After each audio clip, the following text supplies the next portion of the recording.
Assalamualaikum warahmatullahi wabarakatuh. Oke, Mimin akan lanjutkan cerita Lee Fugui-nya. Tanpa berlama-lama, kita lanjutkan saja ceritanya. Tapi seperti biasa, bantu dulu tekan tombol likes. Terima kasih Tuan dan Nona. Gas. Bab 841-844. Saya mendengar bahwa pemuda ini memiliki nama yang sama dengan Lee Fugui dari Kabupaten Qinglong. Yang paling penting adalah dia juga mengetahui keterampilan medis.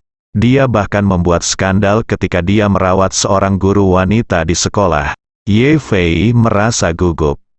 Dia tiba-tiba teringat berita yang dilaporkan anjing yang ditempatkan di sebelah Ye Kang kepadanya. Saat itu, dia hanya merasa ada banyak orang dengan nama yang sama di dunia.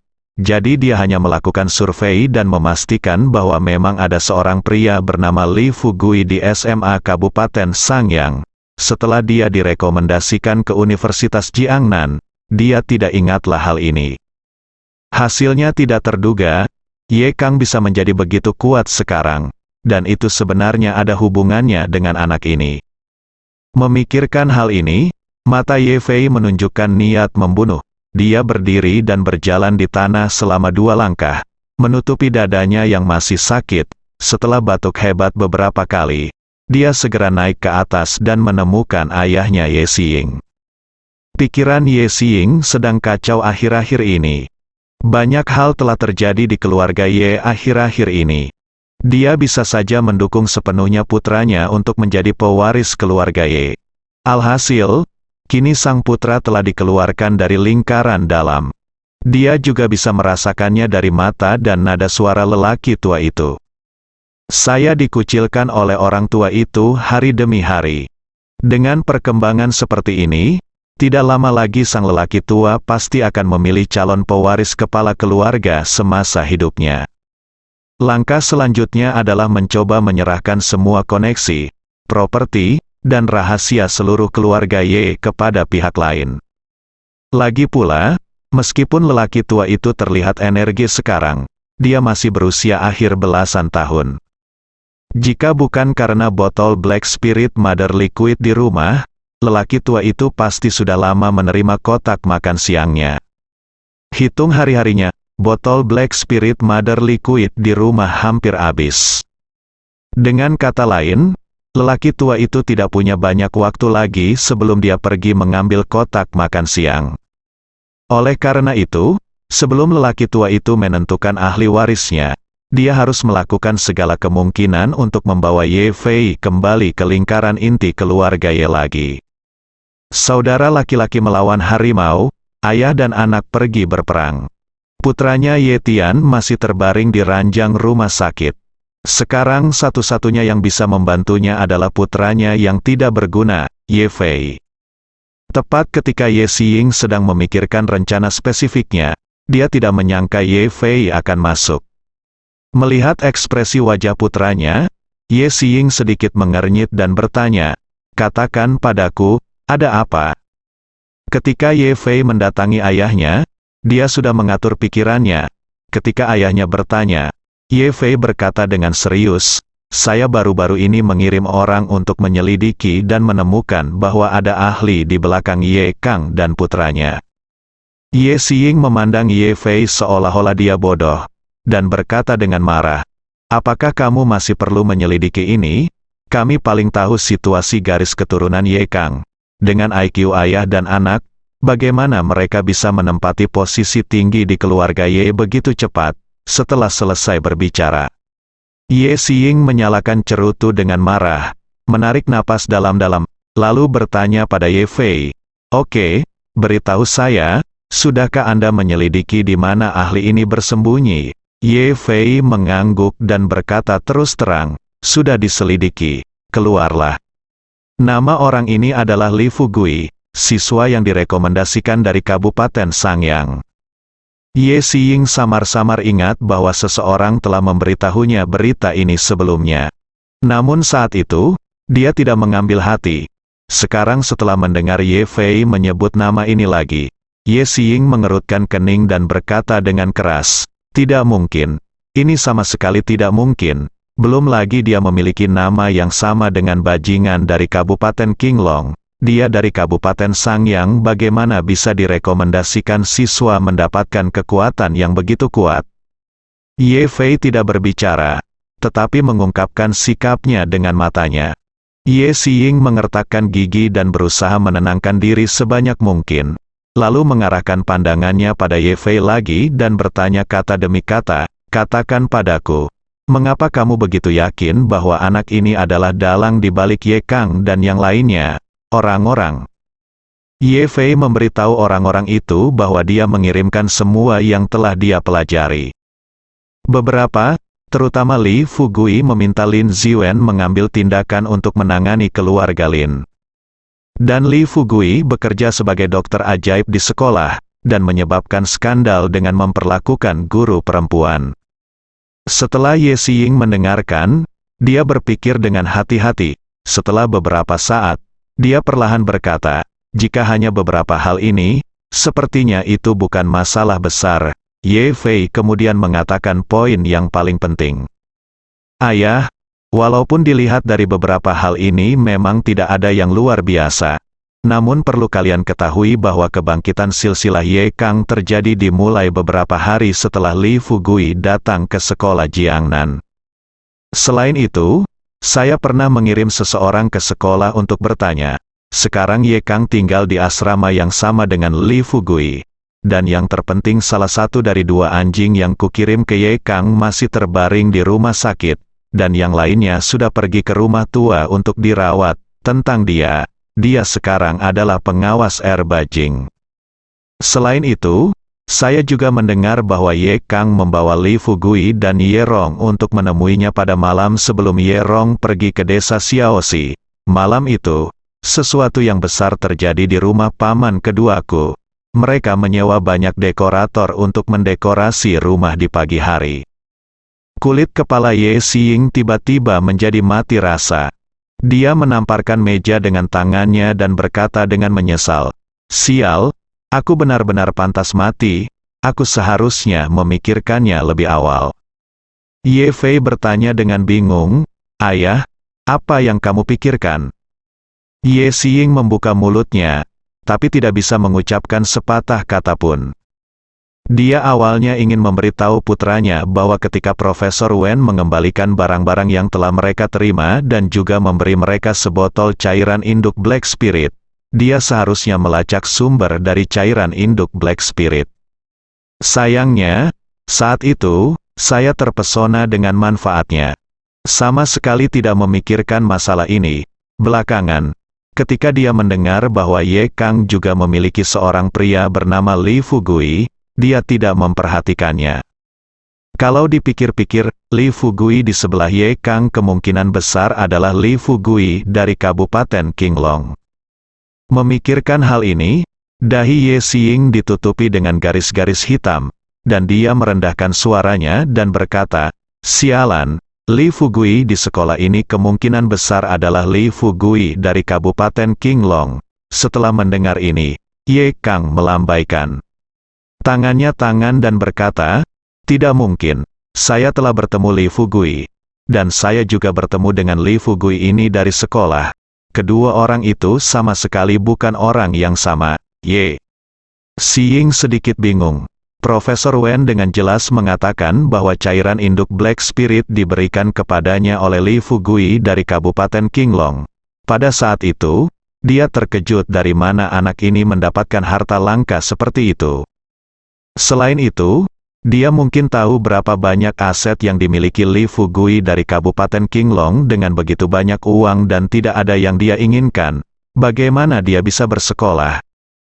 Tapi sekarang, jika anak ini bukan Li Fugui dari Kabupaten Qinglong, mungkinkah ada guru duniawi di Kabupaten Sangyang? Mungkinkah semua orang bernama Li Fugui di dunia begitu kuat? Jika demikian, bukankah ketiga karakter Li Fugui akan menjadi nama yang diharapkan semua orang di dunia? Sambil berpikir seperti ini dalam pikiranku, Ye Xiying menarik napas dan berkata, "Xiao Fei, kamu harus segera membawa prajurit kuno dari keluarga kami untuk menguji keterampilan anak ini.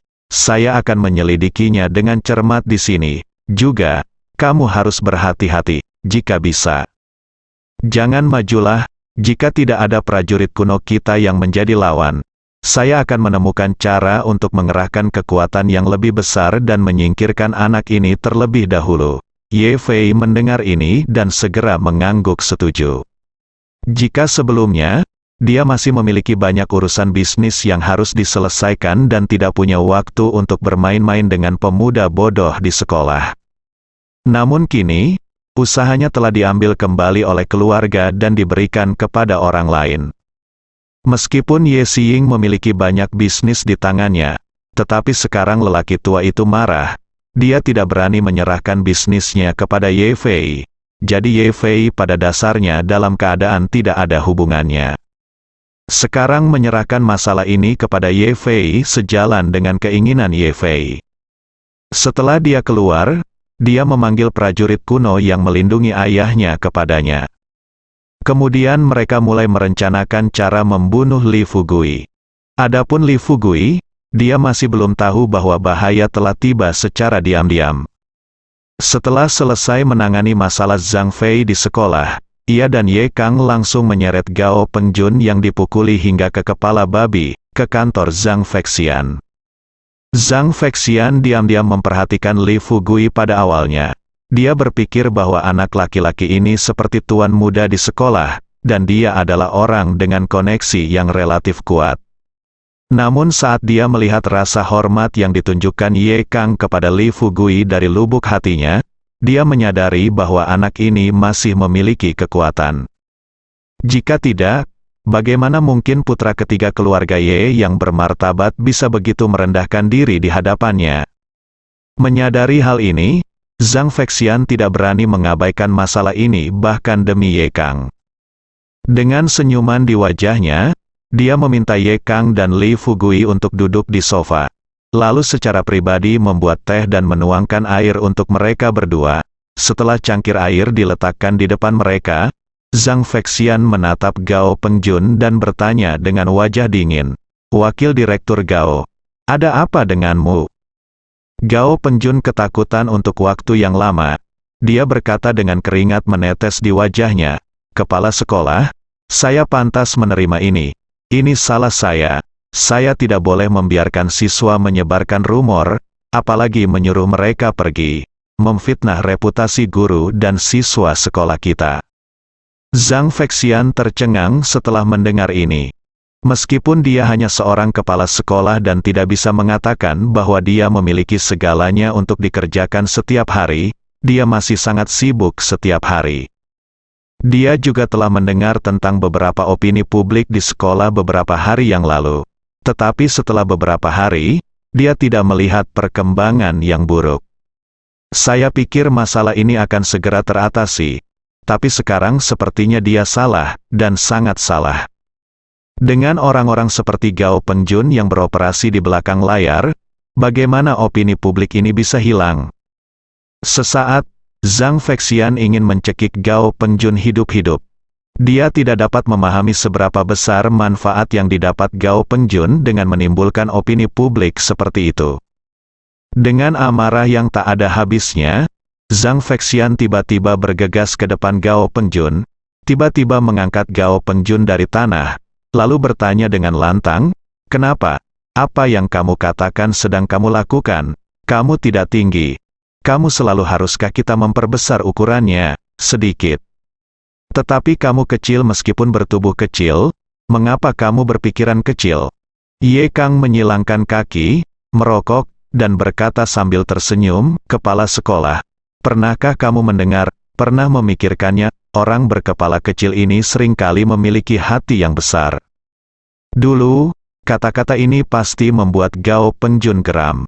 Tapi hari ini, hidupnya hampir habis. Jadi bagaimana dia bisa peduli dengan kemalasan seperti itu? Sambil berpikir seperti ini dalam benaknya, Gao Pengjun, seperti seorang cucu, tersenyum pada Ye Kang Pei dan berkata, "Saudara Kang, kamu benar. Hei, saya hanya berpikiran kecil, saya salah. Kamu dan saudara Li akan membiarkanmu pergilah kali ini. Biarkan aku yang melakukannya." Ye Kang buru-buru melambaikan tangannya dan berkata sambil tersenyum, "Tidak. Tolong jangan katakan itu, lagi pula aku tidak ada hubungannya denganmu. Bukan tempatku untuk menilai apakah itu salah, atau benar, hanya beberapa kata saja, sudah menunjukkan sikap Ye Kang. Ini tidak lebih dari memberitahu Gao Pengjun. Nak, tolong peliharalah matamu. Orang yang kamu sakiti kali ini bukanlah aku, tapi saudara kita Li. Akankah permintaan maafmu berhasil untukku? Jika saudara Li memintaku untuk membunuhmu, maka aku hanya bisa membunuhmu hanya untuk menjilat saudara Li. Bagaimanapun, ada banyak cucu sepertimu di dunia ini, tetapi tuan seperti saudara Li sangat sedikit. Gao Pengjun kali ini lebih pintar. Setelah mendengar perkataan Ye Kang, dia segera melangkah maju dan berlutut di depan Li Fugui. Ketika Zhang Feixian melihat pemandangan ini, dia diliputi kebencian. Dia tidak pernah mengira akan ada orang bodoh dan penjahat tak berdaya di antara staf pengajar di sekolahnya. Orang-orang seperti itu, bukan hanya dua nama keramat guru saja yang tercoreng. Itu merupakan penghinaan terhadap manusia, demi sarana, tujuannya tidak bermoral, berpikiran kecil, tidak berdaya, menindas yang lemah dan takut pada yang kuat, dia seperti cucu. Gao Pengjun, keluar dari sini sekarang juga, jangan mengotori lantai bersihku di sini. Zhang Feixian meraung histeris. Terlihat paman ini sangat marah. Namun, penampilan Gao Pengjun selanjutnya sepenuhnya mengartikan kata cucu. Menghadapi teguran marah Zhang Feixian, Gao Pengjun benar-benar menatap kosong pada Zhang Feixian seolah-olah tidak terjadi apa-apa. Lalu dia tiba-tiba berkata, "Mengapa aku harus mendengarkanmu? Dengan kakak Kang dan kakak Li di sini, kamu pikir kamu ini siapa? Aku akan pergi hari ini hanya jika kakak Li dan kakak Kang menyuruhku pergi." Paragraf Li Fugui yang aku punya juga melihat banyak penjahat dari waktu ke waktu. Tapi dia belum pernah melihat yang seperti Gao Pengjun. Di mana orang-orang di sini, sama seperti seekor husky. Tidak apa-apa jika Anda tidak punya otak. Kuncinya ada dua. Dia menahan tawanya dan berkata kepada Gao Pengjun, "Kalau begitu keluarlah." Gao Pengjun mengangguk dengan cepat. Selama dia bisa keluar dari sini, dia akan selamat. Kelangsungan hidup jelas lebih penting dari apapun. Setelah mendengar perintah Li Fugui, Gao Pengjun segera tergeletak di tanah dan berguling. Zhang Feixian sangat marah dan mengumpat dengan keras, "Keluar! Keluar dan jangan kembali." "Sudah kubilang, kamu sudah dikeluarkan. Apa-apaan ini? Bagaimana aku punya bawahan seperti kamu? Kok sekolah kita punya masalah seperti itu? Apa yang kamu lakukan? Sial, kamu tertabrak mobil dan mati ketika keluar. Apa yang kamu lakukan dengan hidupmu? Jika kamu masih mendapat kehormatan untuk hidup, maka kamu kasihan pada nenek moyangmu dari keluarga Gao. Menurutku kamu masih pantas mendapatkan nama belakang berapa tinggi. Anda sebaiknya memberi nama keluarga Anda seekor anjing. Dan nama keluarga Anda adalah cucu atau penjahat, Li." Fugui dan Ye Kang sama-sama tercengang. Mereka tidak menyangka Zhang Feixian akan begitu marah. Dia menatap kosong saat Gao Pengjun pergi. Zhang Feixian masih mengumpat dengan bahasa paling kejam yang bisa dia pikirkan. Setelah sekian lama, Ye Kang berdiri dan berkata sambil tersenyum, "Kepala sekolah, semua orang sudah melangkah jauh, jadi jangan marah. Sekarang sesuatu telah terjadi, mari kita bahas bagaimana menyelesaikan masalah ini." Zhang Feixian mengertakkan gigi, mengambil napas dalam-dalam.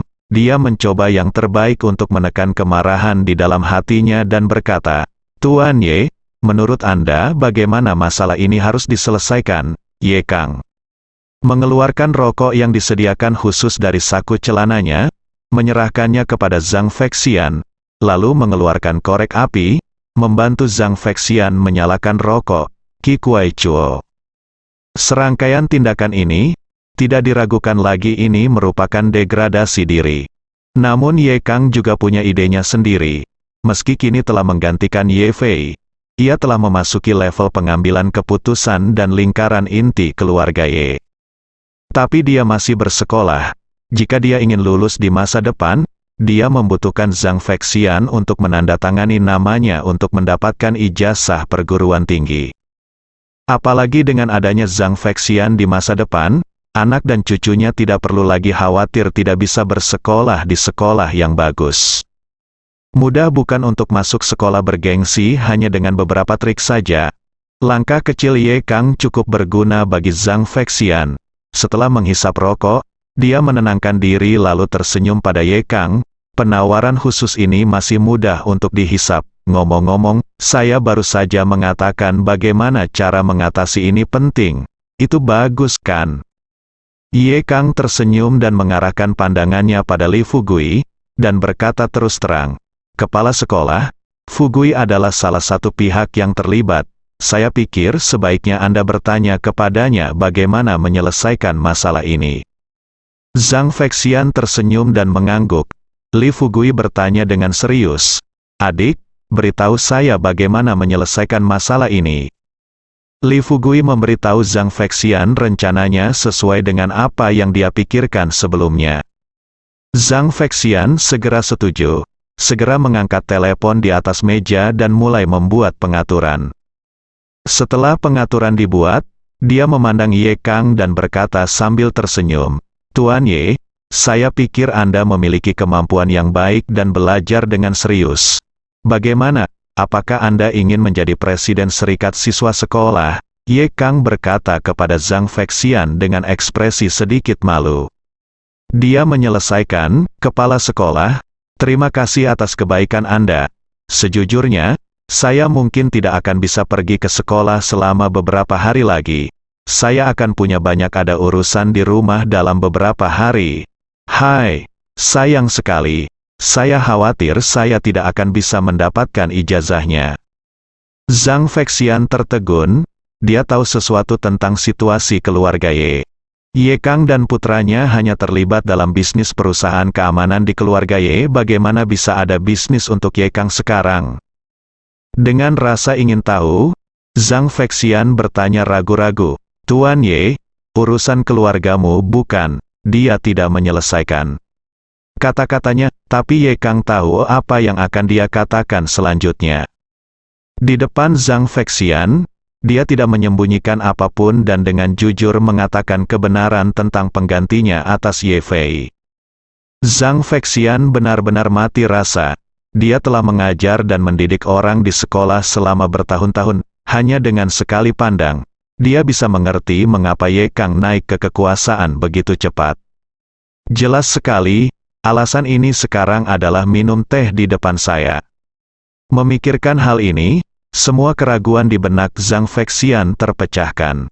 Dia sekarang akhirnya tahu mengapa Ye Kang sangat menghormati Li Fugui, dan dia juga mengerti mengapa Li Fugui direkomendasikan ke Universitas Jiangnan untuk belajar psikologi. Jika Li Fugui dari Kabupaten Qinglong mendatangi pemuda seperti monster, dia mungkin bukan tandingannya. Hahaha, Tuan Ye, selamat atas kesuksesan Anda. Tampaknya kota Jiangnan kita telah terbagi menjadi 3 bagian selama bertahun-tahun. Ketika Anda menjadi kepala keluarga, Anda akan mendominasi dunia. Ye Kang terkekeh dan mengepalkan tinjunya ke arah Zhang Feixian.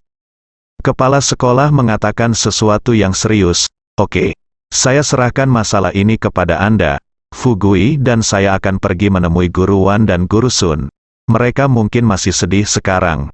Zhang Feixian setuju sambil tersenyum dan secara pribadi menyerahkan Ye Kang He dan Li Fugui menyuruhnya keluar dari kantor kepala sekolah. Tunggu sampai mereka berdua pergi.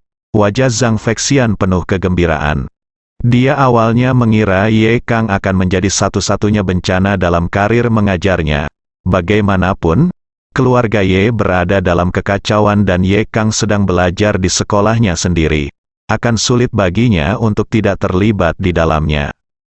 Tanpa diduga, Ye Kang telah menggantikan Ye Fei sekarang dan sangat menghormatinya. Ketika Ye Kang menjadi kepala keluarga Ye di masa depan, bukankah dia, sebagai rektor Universitas Jiangnan, dapat mengandalkan hubungan ini untuk bergerak ke arah yang lebih besar, pembangunan. Bersemangat, Zhang Feixian mencoba yang terbaik untuk menenangkan diri. Meski masih belum mengetahui hubungan antara Sun Yan dan Wan Ying, Ye Kang dan Li Fugui. Tapi barusan Ye Kang mengatakan bahwa dia ingin mengunjungi Wan Ying dan Sun Yan, yang membuktikan bahwa hubungan mereka tidak buruk. Sadarilah ini, Zhang Feixian mengangkat telepon di atas meja dan segera mengatur pertemuan. Iya, dalam pertemuan ini, dia tidak hanya ingin Gao Pengjun keluar sepenuhnya dari Universitas Jiangnan. Ia juga ingin Sun Yan menggantikan Gao Pengjun dan menjadi wakil direktur kantor urusan akademik. Adapun Wan Ying, dia sekarang menjadi seorang konselor, tunggu hingga tahun depan untuk memberinya jabatan profesor terlebih dahulu. Dalam waktu 3 tahun, yang terbaik adalah Wan Ying menggantikan Profesor Wen kapan saja dan bersiap untuk menjabat sebagai dekan Sekolah Ilmu Pengetahuan, Psikologi. Pikiran ini seperti paku yang tertancap di hati Zhang Feixian. Setelah Li Fugui dan Ye Kang keluar, begitu dia turun, Ye Kang berkata sambil tersenyum, "Saudaraku, kamu bisa pergi ke sisi guruan sendirian. Sekarang semuanya sudah beres. Agak merepotkan bagiku untuk pergi ke sana." Setelah mengatakan itu, Ye Kang mengembalikan penampilan istimewa pada pemeran Li Fugui. Mereka yang mengerti tentu akan memahami tampilan ini. Ketika Li Fugui melihat ini, dia tampak marah dan berkata, "Kamu masih sangat muda, mengapa pikiranmu begitu kotor? Hubungan kita sangat murni." Ye Kang juga tidak marah, dia hanya bersuara lalu pergi. Li Fugui tersenyum pahit, tapi di dalam hatinya, dia tidak bisa tidak membayangkan adegan tak tahu malu itu. Jika suatu hari, Wan Ying dan Sun Yan benar-benar bisa berhubungan seks dengannya, adegan itu, gambar itu, akan lebih dari sekedar kesenangan. Tapi coba pikirkan, ini tidak mungkin. Bagaimanapun, saya seorang guru. Bagaimana mungkin dia bisa menerima permintaannya yang tidak tahu malu itu? Setelah beberapa saat, Li Fugui muncul kembali di depan Sun Yan dan Wan Ying. Melihat Li Fugui datang sendirian, Sun Yan yang pertama berbicara, bibir merahnya sedikit terbuka, dan dia bertanya dengan cemas, "Bagaimana kabarmu, Fugui? Apakah semuanya sudah selesai?" Li Fugui masuk dan melirik kedua wanita cantik itu, sosok anggun, dengan senyuman penuh kebanggaan, dia berkata, "Kamu tidak ingin melihat siapa yang mengambil tindakan, bisakah hal seperti ini dilakukan?" Hati Sun Yan yang menggantung benar-benar lega, dia dengan gembira berlari ke arah Wan Ying dan meraih Wan Ying. Wan Ying mengangkat kepalanya dan bertanya dengan penuh harap, "Fugui, bisakah kamu memberitahuku bagaimana kamu melakukan ini?" Li Fugui tidak menyembunyikan apapun, dan dengan jujur menceritakan keseluruhan cerita. Setelah dia selesai berbicara, Sun Yan tampak terkejut dan bertanya, "Apakah tidak mungkin? Apakah menurut Anda kepala sekolah kita akan mengatakan hal-hal buruk seperti itu?" Li Fugui berkata sambil tersenyum, "Anda tidak melihatnya pada saat itu. Tetapi kepala sekolah Zhang wajahnya berwarna hijau jika kita tidak ada di sini. Apa yang dia katakan mungkin lebih buruk dari ini." Pada saat ini, ponsel Sun Yan berdering. Melihat telepon itu dari dekan kantor urusan akademik, Sun Yan merasa gugup. Setelah menjawab telepon, dia segera meminta maaf dan berkata, "Maaf bos, saya," sebelum dia bisa menyelesaikan kata-katanya. Orang di ujung telepon tersenyum dan berkata, "Apa yang Anda minta maaf? Haha. Saya harus mengucapkan selamat sebelumnya. Wakil Direktur Sun, Anda harus berbagi beban di pundak saya di masa depan." Setelah menutup telepon, Sun Yan tercengang. Dia sekarang pada dasarnya 100% yakin bahwa dia akan mengambil alih posisi Gao Pengjun sebagai wakil direktur kantor urusan akademik. Wan Ying melihat ekspresi wajah Sun Yan dan menganalisis apa yang dikatakan Sun Yan kepada pihak lain tadi. Dia juga menyadari sesuatu. Dia segera berdiri, menatap Sun Yan sambil tersenyum dan bertanya, "Xiao Yan, apa yang terjadi? Saya mendengar apakah Anda baru saja mengatakan wakil direktur?" Pikiran Sun Yan menjadi kosong. Setelah menjilat bibirnya yang kering, dia berkata dengan tidak percaya, direktur baru saja menelepon dan mengatakan bahwa sekolah akan mengadakan pertemuan pada sore hari dan saya akan menggantikan Gao Pengjun sebagai wakil direktur kantor urusan akademik. Wan Ying juga bingung. Menurut praktik masa lalu, meskipun wakil direktur dipromosikan dan orang yang menggantikannya harus menjadi pemimpin kelompok tertentu di kantor urusan akademik sekolah, atau seseorang dengan senioritas di kantor urusan akademik. Adapun Sun Yan, dia hanya memiliki masa kerja beberapa tahun. Mustahil baginya untuk menggantikan Gao Pengjun. Namun kini melihat ekspresi Sun Yan saat berbicara, Wan Ying yakin sutradara tidak akan pernah berbohong. Setelah terkejut, Wan Ying tersadar, meraih tangan Sun Yan dan berkata sambil tersenyum, "Direktur Sun, hahaha, selamat, saya benar-benar tidak menyangka Anda akan menjadi wakil direktur kantor urusan akademik, Sun." Yan berdiri dengan ekspresi rumit di wajahnya. Li Fugui duduk di sebelahnya dengan wajah santai. Melihat kekhawatiran Sun Yan, dia tidak bisa menahan senyum dan bertanya, "Ada apa? Sekarang setelah kamu dipromosikan, kamu masih belum terlihat bahagia." Wajahnya memerah karena menahan emosinya. Dia berkata tanpa daya, "Kuncinya adalah ini tidak sejalan dengan akal sehat." Li Fugui bertanya dengan rasa ingin tahu, "Mengapa ini tidak sejalan dengan akal sehat? Apakah Anda masih belum memenuhi syarat untuk mengikuti pekerjaan wakil direktur?" Sun Yan tersenyum pahit dan berkata, "Tidak, saya tidak punya banyak pekerjaan. Saya sangat khawatir. Tetapi di tempat seperti sekolah, yang penting adalah senioritas. Dengan kualifikasi saya saat ini, bisa menjadi pemimpin kelompok tertentu sudah sangat mengesankan. Sekarang saya telah diminta menjadi wakil direktur. Saya khawatir, Sun." Yan sekali lagi dia ragu-ragu untuk berbicara. Li Fugui tersenyum tak berdaya dan berkata, "Jika kamu ingin mengatakan sesuatu, katakan saja, jangan ragu." Sebagai seorang wanita dan anggota sekolah, Wan Ying dapat memahami pikiran Sun Yan. Melihat Sun Yan merasa malu untuk berbicara, Wan Ying berkata dengan serius, "Saya tahu, Anda pasti khawatir bahwa seorang pemimpin tertentu menyukai Anda, bukan?" Meskipun Sun Yan tidak berbicara, dia memberitahu Wan Ying dan Li Fugui dengan matanya yang dia khawatir, persis seperti ini. Li Fugui tidak bisa menahan tawa. Dia berkata terus terang kepada Sun Yan, "Guru Sun, apakah Anda terlalu naif?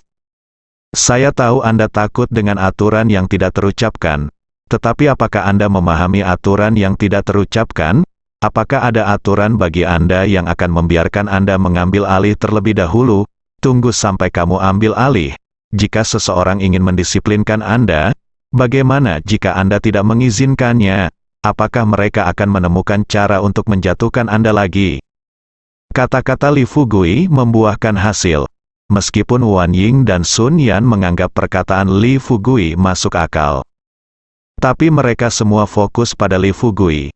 Setelah sekian lama, kedua gadis itu bertanya serempak, "Saya berkata Li Fugui, apakah kamu benar-benar seorang pelajar?" Sun Yan kemudian berkata, "Ya, kamu sedang berbicara dan melakukan sesuatu sekarang. Mengapa kami merasa kamu semakin berkurang dan kurang seperti pelajar? Jika kamu hanya seorang pelajar, bagaimana kamu tahu hal-hal yang baru saja kamu katakan kepada kami?" Wan Ying mengangguk dan memutar matanya pada Li Fugui. "Ya, bagi kami, kamu tampaknya seperti itu lebih baik daripada beberapa pemimpin bajingan. Aku lebih tahu apa yang dilakukan para bajingan ini." Li Fugui tersenyum canggung, melambaikan tangannya dan berkata, "Tidak, tidak, aku hanya menganalisisnya berdasarkan psikologi orang biasa." "Oke, sekarang masalahnya sudah terselesaikan. Aku akan pergi dulu. Juga, jika kamu bisa menjadi wakil direktur, menurutku masalahnya seharusnya ada pada Ye Kang dan aku. Jika sekolah benar-benar mengaturnya seperti ini, kamu bisa melakukan pekerjaanmu dengan baik, dan Anda dapat melakukan hal lain. Jangan khawatir, tentu saja, Bahkan jika seseorang ingin menghukum Anda dapat menelepon saya kapan saja, kata-kata Lee Fugui cukup menyentuh hati. Apalagi bagi gadis seperti Sun Yan yang tidak memiliki kekuatan sebagai backstage. Setiap kata yang diucapkan Lee Fugui seperti jaminan baginya. Sore harinya, sekolah mengambil keputusan untuk menghukum Gao Pengjun dan mengumumkannya ke seluruh sekolah. Pada saat yang sama, keputusan Sun Yan untuk menjabat sebagai wakil direktur kantor urusan akademik juga diumumkan. Setelah Sun Yan mendapat janji, dia segera menemui kepala sekolah Zhang Feixian. Setelah percakapan singkat, Zhang Feixian tersenyum pada Sun Yan dan berkata, "Guru Sun, kali ini Anda dapat dipromosikan menjadi wakil direktur kantor urusan akademik Jiangnan Universitas. Di satu sisi, sekolah pengakuan atas karya Anda. Di sisi lain, juga merupakan kemampuan Anda yang luar biasa. Tentu saja, jika Anda benar-benar berencana untuk mengucapkan terima kasih, saya rasa Anda harus berterima kasih kepada Pak Fugui dan Pak Ye benar." Kata-kata Zhang Feixian benar-benar berlebihan. Tentu saja, jika dia tidak mengatakan apapun, dia akan merasa sedikit bingung. Lagi pula, hari-hari berbuat baik tanpa meninggalkan nama sudah berakhir. Ia mampu mengatasi semua pendapat dan mengatur agar Sun Yan menjabat sebagai wakil direktur. Jika saja Sun Yan berterima kasih padanya, maka usahanya akan sia-sia. Kita harus menemukan cara agar Ye Kang dan Lee Fugui mengetahuinya. Tapi masalahnya, dia tidak bisa memberitahu Ye Kang dan Lee Fugui secara langsung tentang hal semacam ini, bukan? Oleh karena itu, setelah berpikir panjang, Zhang Feixian akhirnya memutuskan untuk menggunakan mulut Sun Yan untuk mengungkapkan pikirannya yang sebenarnya. Seperti yang diharapkan, setelah mendengar ini, rahang Sun Yan hampir terjatuh karena terkejut. Dia tidak pernah menyangka bahwa dia menjadi wakil direktur adalah karena Tuan Muda Ye dan Lee Fugui. Setelah keluar dari kantor kepala sekolah, Sun Yan menyeka keringat di telapak tangannya, mengemas surat janji temu, lalu menyentuh saku celananya yang tidak berisi banyak uang. Setelah beberapa saat, dia baru saja mengambil keputusan dan memutar nomor telepon Wan Ying. "Yingzi, aku punya permintaan yang tidak baik. Tolong jangan menertawakanku ketika aku mengatakannya." Wan Ying bertanya dengan rasa ingin tahu, "Ada apa?" Sun Yan tersipu dan berkata, "Saya ingin mengundang Ye Kang dan Lee Fugui keluar untuk makan, bisakah?" Mereka telah berteman selama bertahun-tahun, dan sejak Sun Yan mengatakan ini, Wan Ying secara alami tahu apa yang ingin diungkapkan Sun Yan pada akhirnya. Dia terkikik dan berkata, "Oke, mari kita lihat betapa sulitnya bagimu. Saya akan mentransfer 20.000 kepada Anda. Apakah itu cukup?" Sun Yan berkata dengan malu-malu. "Saya belum pernah ke tempat yang sangat mewah. Apa bagaimana menurutmu?" Wan Ying berkata dengan santai, "Hampir saja. Oh, kalau minum harus hati-hati dan pastikan menanyakan harganya terlebih dahulu.